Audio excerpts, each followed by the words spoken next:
નમસ્કાર મિત્રો. કાર્બોનિલ સંયોજનો એના અંગે આપણે ચર્ચા આજે શરૂ કરવી છે. આ કાર્બોનિલ સંયોજનો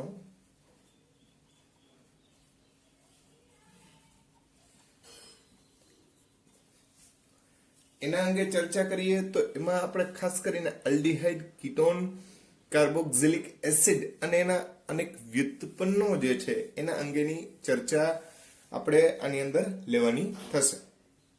તો ધોરણ 12 ની અંદર નું જે આ પ્રકરણ જે છે એની અંદર આલ્ડીહાઇડ, કીટોન થી આપણે શરૂઆત કરીએ, પછી કાર્બોક્સિલિક એસિડ જે છે એની પણ ચર્ચા કરશું. તો પહેલા સંયુક્ત રીતે આપણે આલ્ડીહાઇડ અને કીટોન જે છે એના અંગે ચર્ચા કરીએ.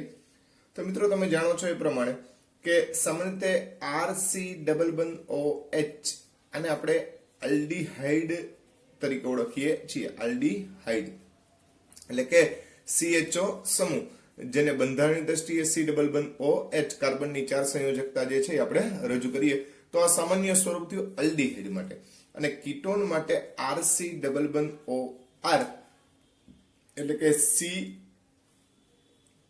C=O કીટોન, CO સ્વરૂપ આપણે એવો શબ્દ પણ બોલીએ છીએ.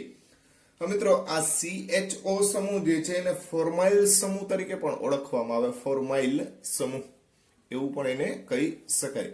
જ્યારે CO સમૂહને આપણે કાર્બોનિલ સમૂહ એવું પણ નામ આપીએ છીએ. CO બરાબર છે. કીટોન આ કાર્બન મોનોક્સાઇડ નથી, આ સમૂહ છે, તટસ્થ ઘટક નથી, એટલે ખાસ ધ્યાનમાં રાખજો. તો આ રીતે આ જે કંઈ પણ સંયોજનો છે એમાં આલ્ડીહાઇડ અને કીટોન એવા સંયોજનો અંગે આપણે ચર્ચા કરવાની છે. આલ્ડીહાઇડમાં ફરજિયાત C=O એટલે કાર્બોનિલ સમૂહ સાથે એક સંયોજકતા હાઇડ્રોજનથી જોડાયેલી હોય, અન્ય ઘટક કોઈ પણ ચાલે. જ્યારે કીટોનમાં બંને સંયોજકતા આલ્કાઇલ સમૂહ અથવા એરાઇલ સમૂહ વડે જોડાયેલી હોવી જોઈએ. આમાંથી કોઈ પણ સંયોજકતા જે છે એ હાઇડ્રોજનથી જોડાયેલી હશે, કાર્બોનિલ કાર્બનની, આને હું શબ્દ બોલું છું કાર્બોનિલ કાર્બન, તો ચાલશે નહીં. બીજી એક વાત કે આ બંનેમાં કાર્બોનિલ કાર્બન એટલે C=O ધરાવતો ઘટક જે છે કા અહીંયા R અને H આવે અને કા અહીંયા R અને R ડેશ આવે. કીટોન માટે R અને R ડેશ લખીએ અને આલ્ડીહાઇડ માટે R અને H લખીએ. તો આ CO સમૂહ જે છે C=O એ સમૂહની જો વાત કરવા જાય તો બંનેનું sp2 સંકરણ છે. દ્વિબંધ ધરાવતો ઘટક જે છે એ sp2 સંકરયુક્ત કાર્બન ગણાવી શકાય. અને ઓક્સિજન પણ sp2 સંકરણ ધરાવે છે. એટલે એના સંકરણ જે છે એનું પણ ધ્યાન રાખજો. એક સિગ્મા બંધ, બીજો કયો બંધ? પાઈ બંધ. તો આ રીતે તમને ઘણીવાર આની અંદર સિગ્મા અને પાઈ બંધની ગણતરી પણ સૂચવી શકે. તમને એમ કહે કે ફોર્માલ્ડિહાઇડ HCHO બરાબર છે, એમાં સિગ્મા અને પાઈ બંધની ગણતરી કરો તો HC=OH સિમ્પલ વસ્તુ 1 2 ને 3 સિગ્મા થાય અને એક શું થાય તો કે પાઈ બંધ થશે. બરાબર છે. તો આ રીતે સિગ્મા બંધ અને પાઈ બંધની ગણતરી કોઈ પણ માં પૂછી શકે. દાખલા તરીકે આપણે બેન્ઝીન ચક્ર જે છે એની સાથે CHO એટલે બેન્ઝાલ્ડીહાઇડ જે છે એના માટે પણ આપણે સિગ્મા અને પાઈ બંધની ગણતરી પૂછી શકે. તો બેન્ઝાલ્ડીહાઇડમાં તમારે બરોબર ધ્યાન રાખજો કે બેન્ઝીન ચક્ર જે છે એની સાથે C=OH આપણે જોડેલો છે. તો સ્વાભાવિક વસ્તુ છે કે ભાઈ બેન્ઝીન ચક્રના અહીં સુધીની વાત કરવા જાય આ સંયોજકતા સહિતની, તો તમને ખબર છે મિત્રો કે બધી જગ્યાએ એક એક હાઇડ્રોજન હોય. બરાબર છે. એટલે 6 સંયોજકતા આ થાય અને 1 2 3 4 5 ને 6 CC સિગ્મા થાય. એટલે 12 આ સિગ્મા બંધ થયા, 13 અને 14 સિગ્મા બંધ થાય અને 1 2 3 અને 4 પાઈ બંધ થાય. બરાબર છે. તો મિત્રો આવી રીતે સિગ્મા અને પાઈ બંધની ગણતરી પણ ધ્યાનમાં રાખવી. હવે માની લો કે બે બેન્ઝીન ચક્રયુક્ત કીટોન જે છે એટલે કે આપણે ડાયફિનાઇલ કીટોન એવો શબ્દ પણ એના માટે વાપરી શકીએ. એના અંગે આપણે પૂછવામાં આવે તો શું કરવું? બરાબર છે. ડાયફિનાઇલ કીટોન. તો ડાયફિનાઇલ કીટોન માટે પણ આપણે સિગ્મા અને પાઈ બંધ જે છે એની ગણતરી જોઈ લઈએ.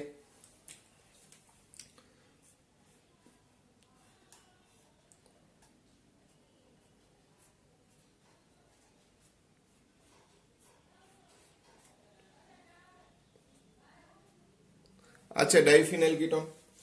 મિત્રો તમને પહેલા જ સમજાયું કે ભાઈ બેન્ઝીન ચક્ર જ્યાં જ્યાં આવે ત્યાં આ સંયોજકતા સહિત હંમેશા 12 સિગ્મા હોય અને 3 પાઈ હોય. આ એક ફિનાઇલ કેન્દ્રમ, બરાબર છે. સામે આમાં પણ 12 સિગ્મા અને 3 પાઈ હોય, આ સહિત, બરાબર છે. હવે બાકી વધ્યો આ 1 સિગ્મા, એટલે આનો 1 સિગ્મા બાકી વધ્યો અને 1 પાઈ બાકી વધ્યો. તો ટોટલ 12 ને 12 24 ને 1 25, ટોટલ 25 સિગ્મા બંધ થાય અને 3 ને 3 6 ને 1 7 પાઈબંધ જોવા મળે. તો આ રીતે ટૂંકમાં સિગ્મા અને પાઈબંધની સંખ્યા આપણને આ રીતે પૂછી શકે. તો મિત્રો આ જે છે એ સંકરણના સંદર્ભમાં આપણે ચર્ચા કરી. હવે તમે જાણો છો એ પ્રમાણે કે ભાઈ આલ્ડીહાઇડ જે છે એમાં તો એક બાજુ H ફરજિયાત છે અને બીજી બાજુ આલ્કાઇલ અથવા એરાઇલ સમૂહ જે છે એ જોડાયેલા હોય. જ્યારે કીટોનની જો વાત કરવા જાવ તો મિત્રો કીટોનમાં CH3C11O CH3 અથવા CH3C11O C2H5. તો આ કાર્બોનિલ સમૂહ સાથે એટલે કીટોનિક સમૂહ જે છે એની સાથે કા બંને સમૂહ સમાન સ્વરૂપે જોડાયેલા હોય તો આવા કીટોનને સાદો અથવા સમમિતીય કીટોન એવું નામ આપવામાં આવે. સાદો અથવા સમમિતીય કીટોન. જ્યારે અહીંયા બે અલગ અલગ સમૂહ છે તો એને મિશ્ર અથવા અસમિતીય કીટોન એવું નામ આપવામાં આવે છે. ફરીથી કહું છું મિત્રો, આને સાદો અથવા સમમિતીય કહેવાય, આને મિશ્ર અથવા અસમિતીય કીટોન એવું નામ આપવામાં આવે છે. તો મિત્રો આ જે વાત કરી આપણે એ કોની વાત કરી તો કે ભાઈ કીટોન જે છે એના પ્રકાર જે છે એના સંદર્ભમાં આપણે વાત કરી છે. સાદાના નામકરણમાં આપણે ડાઈ પ્રત્યય લગાડી શકીએ. આમાં ડાઈ પ્રત્યય લગાડી શકીએ ને દાખલા આને આપણે બોલીએ છીએ ડાઈ મિથાઇલ કીટોન, બરાબર છે. જ્યારે આની અંદર અગ્રીમતા ક્રમ A B C D wise ethyl methyl ketone એવું આપણે એને નામકરણ કરતા હોઈએ છીએ.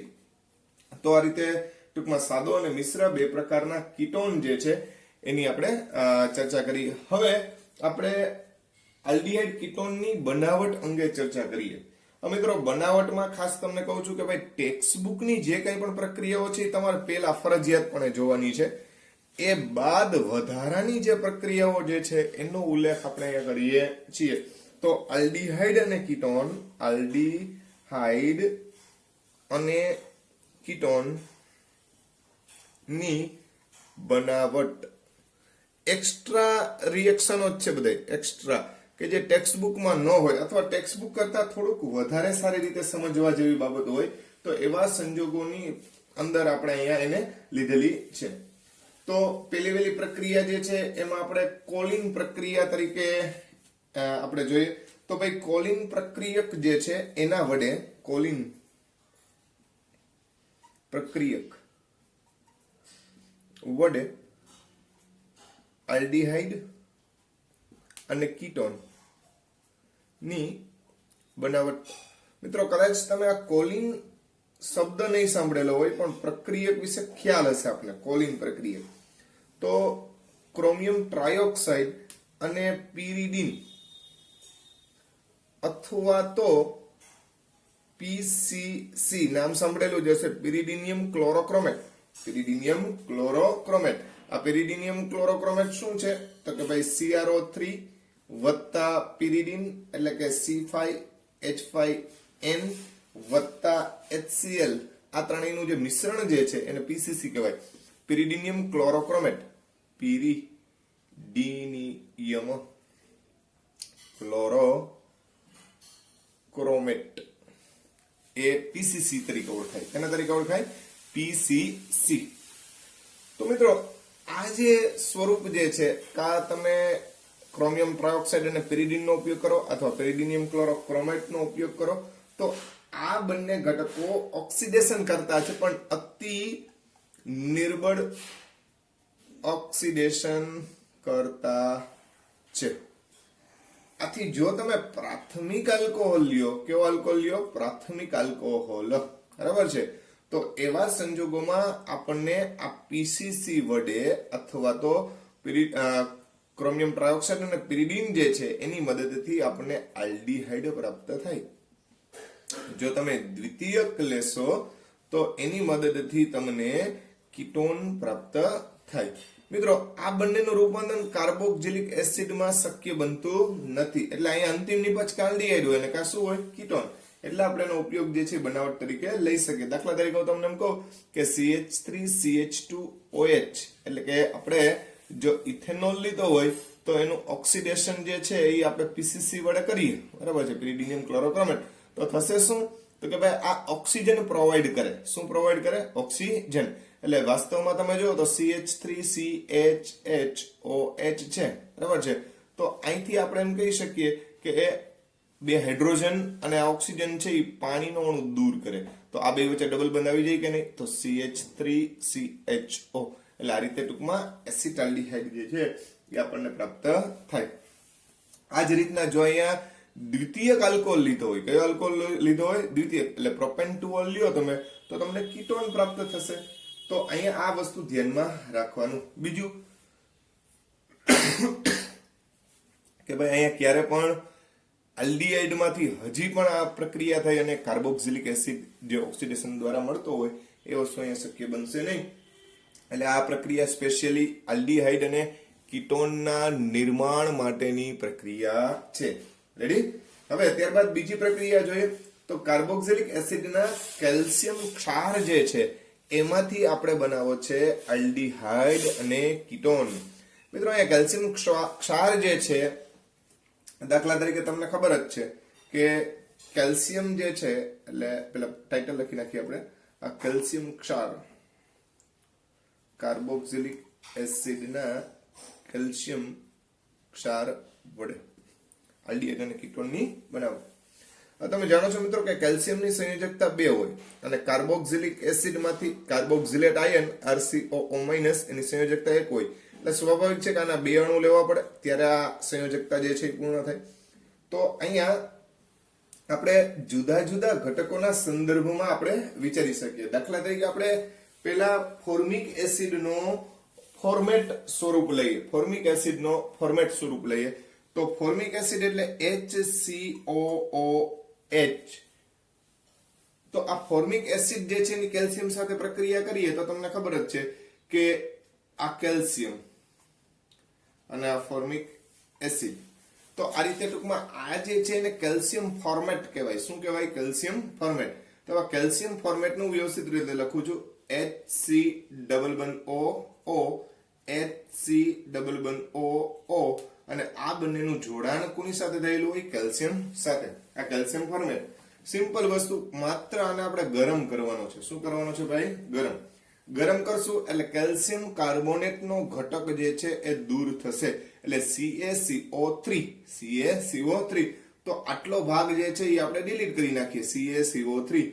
જેવો આ ભાગ આપણે ડિલીટ કરશું એટલે H છે એ આ કાર્બોનિલ સાથે જોડાઈ જશે, એટલે HCHO થઈ જશે, HCHO, બરાબર છે. અને સાથે સાથે CaCO3 દૂર થાય તો આપણને ફોર્માલ્ડીહાઇડ પ્રાપ્ત થયો. જો ફોર્મિક એસિડ માંથી બનાવવામાં આવે તો ફોર્માલ્ડીહાઇડ આપણને પ્રાપ્ત થાય. પરંતુ એના સિવાયનો કાર્બોક્સિલિક એસિડનો ક્ષાર લઈએ, દાખલા તરીકે એસિટિક એસિડનો લઈએ અથવા અન્ય પ્રોપેનોઇક એસિડનો લઈએ, એટલે હું લખું છું અહીંયા RCOOCA અને RCOOCA. આને જેવો આપણે વિઘટિત કરશું મિત્રો, બરાબર છે, તો આમાંથી પણ CaCO3 ડિલીટ થઈ જશે, CaCO3. તો સ્વાભાવિક વસ્તુ છે, આમાં RC-double-bond-OR એટલે આ કીટોન પ્રાપ્ત થયો. શું પ્રાપ્ત થયો? કીટોન. અને સાથે સાથે કેલ્શિયમ કાર્બોનેટ જે છે એ આપણને પ્રાપ્ત થાય. તો મિત્રો કીટોન પણ બનાવી શકાય અને અહીંયા આપણે ફોર્મિક એસિડ જે છે એની મદદથી આપણે ફોર્માલ્ડીહાઇડ જેવા સ્વરૂપ જે છે એ પણ આપણે પ્રાપ્ત કરી શકીએ. બીજી વાત કે જો આપણે આમાં બે અલગ અલગ કેલ્શિયમ ક્ષારો જે છે એની વિઘટન પ્રક્રિયા કરાવીએ, દાખલા તરીકે આ બેને મિશ્ર કરી અને પછી ગરમ કરવામાં આવે તો આપણને ફોર્માલ્ડીહાઇડ સિવાયના આલ્ડીહાઇડ પ્રાપ્ત થાય. એ પણ વસ્તુ ખાસ સમજી લેજો. એટલે જો આપણે અન્ય કોઈ પણ ફોર્મિક એસિડ સિવાયના અન્ય કોઈ પણ એસિડ જે છે એની પ્રક્રિયા જે છે એ આની સાથે જ કરીએ તો એ પણ પ્રક્રિયા આપણે દર્શાવીએ. દાખલા તરીકે આ કેલ્શિયમ ફોર્મેટ છે એની સાથે સાથે અન્ય જે કંઈ પણ ઘટક જે છે એની પ્રક્રિયા દર્શાવીએ. આર સી ડબલ બન ઓ ઓ આર સી ડબલ બન ઓ ઓ અને કેલ્શિયમ. આ રીતે આપણે પ્રક્રિયા દર્શાવી છે. તો મિત્રો આની અંદરથી પણ આપણને આ જ રીતે વિઘટન પ્રક્રિયાઓ જોવા મળશે. કેલ્શિયમ કાર્બોનેટ જે છે એ વિઘટિત થવો જોઈએ એ જ રીતે. પણ અહીંયા બે કેલ્શિયમ કાર્બોનેટના ઘટકો જે છે આપણે વિઘટિત કરશું. એક અહીંથી વિઘટિત થશે અને બીજો જે છે એ અહીંથી આપણે વિઘટિત કરીએ.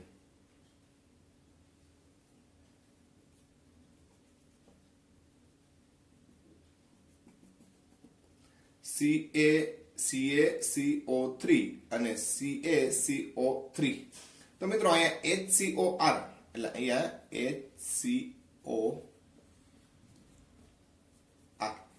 HCOR અને અહીંયા પણ HCOR.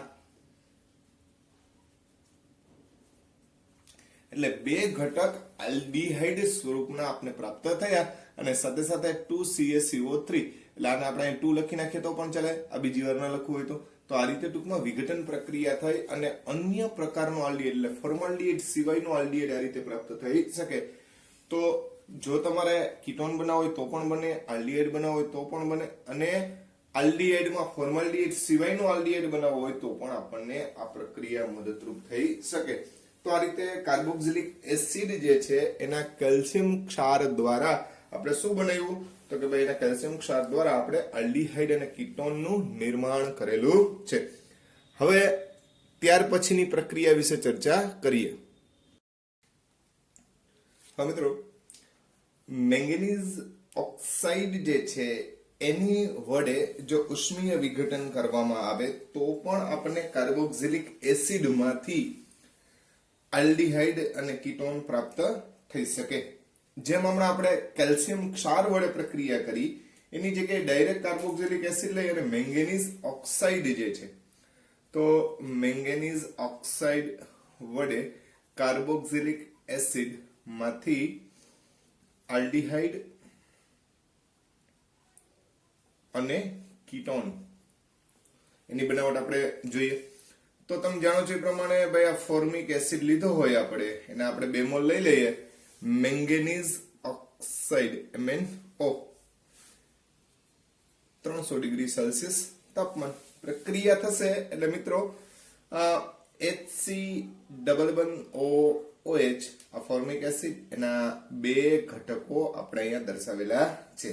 મિત્રો આ બે ઘટકો જે ફોર્મિક એસિડ જે છે એની જ્યારે પ્રક્રિયા કરવામાં મેંગેનીઝ ઓક્સાઇડ સાથે 300 ડિગ્રી સેલ્સિયસ તાપમાને પ્રક્રિયા કરશો એટલે થશે શું? તો કે ભાઈ આમાંથી પાણીનો એક અણુ જે છે એ દૂર થઈ જવાનો H2O અને એક CO2 દૂર થઈ જવાનો. બરાબર છે? તો બરોબર ધ્યાન રાખજો, આ H અને OH વિચારી ગયો. બરાબર છે? આ CO2 છે એ દૂર થઈ ગયો તો બાકી હોય તો HCOH એટલે કે ફોર્માલ્ડીહાઇડ HCHO. બરાબર છે? ફોર્માલ્ડીહાઇડ વત્તા CO2 વત્તા H2O. સેમ ટુ સેમ જો આ જ પ્રક્રિયા માટે બરાબર છે અહીંયા ફોર્મિક એસિડ જે છે એના બદલે આપણે જો એસિટિક એસિડનો ઉપયોગ કરીએ CH3COOH એના બે મોલ લઈ અને મેંગેનીઝ ઓક્સાઇડ અને 300 ડિગ્રી સેલ્સિયસ તાપમાન આપણે એને ગરમ કરશું તો આપણને CH3COCH3 પ્રાપ્ત થશે. સાથે CO2 અને H2O જે છે એના અણુઓ મુક્ત થાય. તો મિત્રો આ રીતે અહીંયા ઉષ્મીય વિઘટન દ્વારા પણ આપણે શું મેળવી શકીએ? આલ્ડીહાઇડ અને કીટોન. ત્યારબાદ જેમ ડાયહેલાઇડ એના હાઇડ્રોક્સિલિસિસ જે છે એની મદદથી પણ આપણે શું મેળવી શકીએ? તો કે આલ્ડીહાઇડ અને કીટોન. તો જેમ ડાયહેલાઇડ ના હાઇડ્રોક્સિલિસિસ વડે. તો મિત્રો જેમ ડાયહેલાઇડ એટલે એક જ કાર્બન ઉપર બંને હેલોજન પરમાણુ સમાન ઘટકો રહેલા હોય દાખલા કે CH3 CHCl Cl. તો આ જે છે એ જેમ ડાયહેલાઇડ કહેવાય. આ જેમ ડાયહેલાઇડ નું હાઇડ્રોક્સિલિસિસ એટલે આલ્કોહોલિક પોટેશિયમ હાઇડ્રોક્સાઇડ જે છે એની મદદથી આપણે પ્રક્રિયા કરવાની. તો આનું પ્રમાણ જે છે એ પ્રમાણમાં વધુ રાખવાનું, એટલે વધુ પ્રમાણમાં આલ્કોહોલિક KOH જે છે એ લેવાનો. પ્રક્રિયા થશે એટલે Cl નું વિસ્થાપન OH દ્વારા થશે, એટલે CH3COH આ Cl જે છે એનું વિસ્થાપન કોના દ્વારા થઈ જાય? OH દ્વારા, અને -2 KCl દૂર થાય. હવે તમે જાણો છો એ પ્રમાણે કે એક જ કાર્બન ઉપર બે OH સમૂહ હોય એ સ્થાયી સ્વરૂપ નથી, એટલે આ અસ્થાયી સ્વરૂપ છે, અસ્થાયી. બરાબર છે. તો આવા સંજોગોમાં આનું વિઘટન થાય અને ઉષ્મીય વિઘટન થઈ અને પાણીનું અણુ દૂર થાય તો તરત જ પ્રક્રિયા થાય ને CH3CHO વધે. બરાબર છે. અહીંથી પાણીનું અણુ આપણે આમ દૂર કરી નાખીએ, આ H2O દૂર કરી નાખીએ તો CHO સ્વરૂપ જે છે પ્રાપ્ત થાય. તો આપણને આ રીતે અલ્ડીહાઇડ પ્રાપ્ત થાય. શું પ્રાપ્ત થાય? અલ્ડીહાઇડ. આ જ રીતે મિત્રો જો આપણે કીટોન જોતો હોય, કીટોન, તો CH3CClCl CH3. મિત્રો આને ટર્મિનલ ડાયહેલાઇડ કહેવાય. ડાયહેલાઇડ એટલે છેડા ઉપર ડાયહેલાઇડ આવેલા છે. આ નોન ટર્મિનલ છે, નોન ટર્મિનલ. એટલે જો ટર્મિનલ નો ઉપયોગ કરો તો આપણને આલ્ડીહાઇડ પ્રાપ્ત થાય. નોન ટર્મિનલ નો ઉપયોગ કરશો તમે તો આપણને કીટોન પ્રાપ્ત થશે. બરાબર છે. કીટોન પ્રાપ્ત કરવા માટે CH3COH CH3 ડેલ્ટા પાણીનું અણુ દૂર કરી નાખો તો શું મળશે? CH3C=O CH3 પ્રાપ્ત થયો. આ જે છે એ શું મળ્યો આપણને મિત્રો? તો આ જે છે એ આપણને એસીટોન જે છે એ પ્રાપ્ત થાય છે. આ એસિટાલ્ડીહાઇડ છે, જ્યારે આ છે એસીટોન છે, અથવા તેને પ્રોપેનોન પણ કહીએ છીએ. તો આ રીતે આલ્ડીહાઇડ અથવા કીટોન તમે જેમ ડાયહેલાઇડ, જેમાં ટર્મિનલ અને નોન ટર્મિનલ, ફરીથી કહી દઉં, ટર્મિનલ એટલે છેડે રહેલા, નોન ટર્મિનલ એટલે છેડા વગરના, એટલે છેડે ન હોય પણ મધ્યસ્થ ભાગમાં હોય તો એ બધા નોન ટર્મિનલ કહેવાય, જેની મદદથી પણ આપણને આલ્ડીહાઇડ અને કીટોન જે છે પ્રાપ્ત થઈ શકે.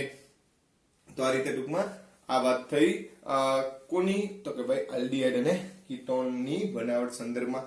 હજી પણ આપણે આગળ વાત કરીએ તો ડાયોલના ઓક્સિડેશન દ્વારા. કોના ઓક્સિડેશન દ્વારા? ડાયોલ.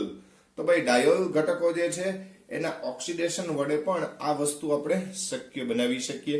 તો ડાયોલના ઓક્સિડેશનની મદદથી,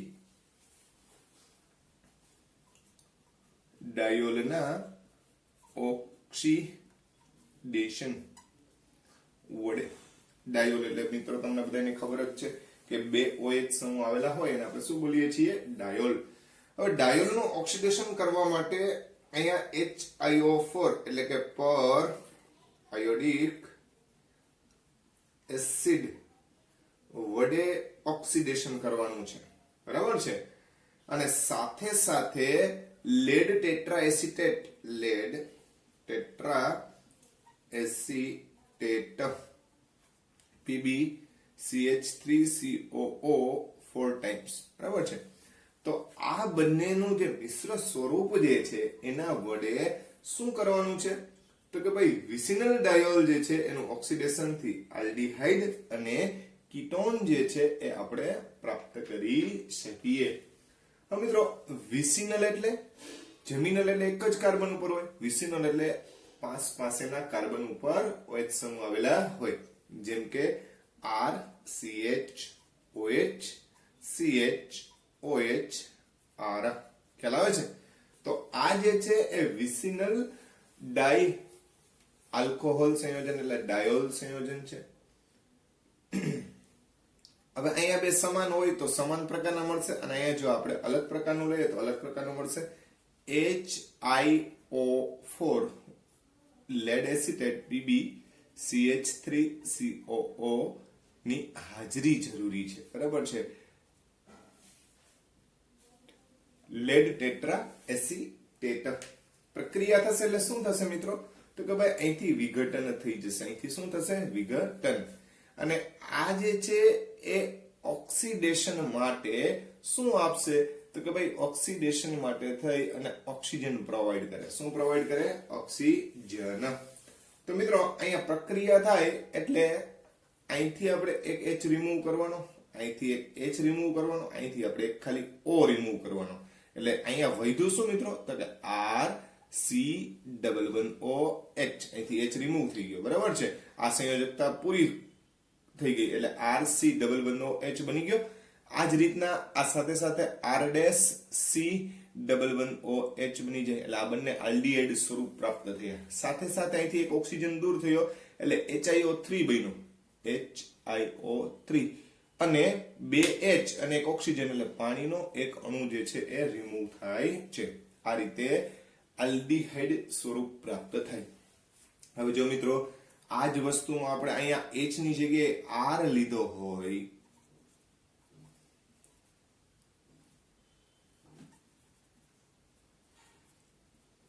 આપણે R ડેશ લખી નાખીએ, બરાબર છે. તો HiO4 એની મદદથી શું મળશે? તો ફરીથી એને જ વિઘટન પ્રક્રિયા કરવાની છે. તો RC11OR, R dash C11OR dash, બરાબર છે. એટલે RC11OR વત્તા R ડેશ C11OR ડેશ, આવી રીતે આપણે કીટોન જે છે એનું મિશ્રણ પ્રાપ્ત થાય. સાથે સાથે HiO3 અને પાણીનો અણુ પણ દૂર થાય. તો આ ડાયોલ સંયોજનો જે છે એની મદદથી આપણે વિઘટન કરી અને શું મેળવેલું છે? તો કે ભાઈ આલ્ડીહાઇડ અને કીટોન. ત્યારબાદ આપણી ટેક્સ્ટબુકની અંદરની પ્રક્રિયા પણ મોસ્ટ IMP છે, તમે જાણો છો. અગાઉ પણ આપણે આની ચર્ચા કરેલી છે. ઓઝોનોલિસિસ એટલે ઓઝોન જે છે એની મદદથી જે વિઘટન પ્રક્રિયા જે છે એના સંદર્ભમાં આપણે વાત કરીએ છીએ મિત્રો.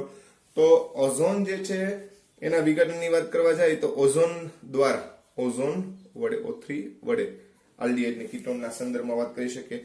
તો RCH ડબલ બંધ CH2 આ આલ્કીન સ્વરૂપ છે, એની ઓઝોન સાથે પ્રક્રિયા થાય. અગાઉ પણ વાત થઈ હતી, ઓઝોન હંમેશા પાયબંધ ઉપર એટેક કરે એટલે RCH OCH2, અહીંયા O અને અહીંયા O, આ રીતનું નિપજમાં આ પાયબંધ તૂટી જશે, બરાબર છે.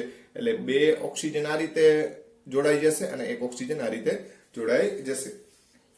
હવે મિત્રો સિમ્પલ વસ્તુ છે, જ્યારે આ ઓઝોન વડે એટેક કર્યા બાદ જ્યારે આપણે પાણી અને ઝિંકની મદદથી એનું વિઘટન કરીએ ત્યારે ઝિંક ઓક્સાઇડ જે છે એ દૂર થઈ જશે, બરાબર છે. ઝિંક અને આ ઓક્સિજન રિમૂવ થઈ જાય એટલે આટલા ઘટક જે છે એ છૂટા પડી જાય.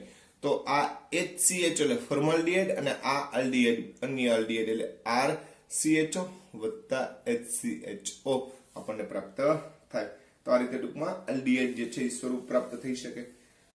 હવે મિત્રો કીટોન જે છે એના માટે અહીંયા RCH ની જગ્યાએ વિસ્થાપિત આપણે R રાખીએ, ડબલ બંધ CR રાખીએ આપણે અહીંયા વિસ્થાપિત H ની જગ્યાએ બધી જગ્યાએ R એટલે આલ્કાઇલ સમૂહ જે છે એ રાખી દીધા છે આપણે, બરાબર છે.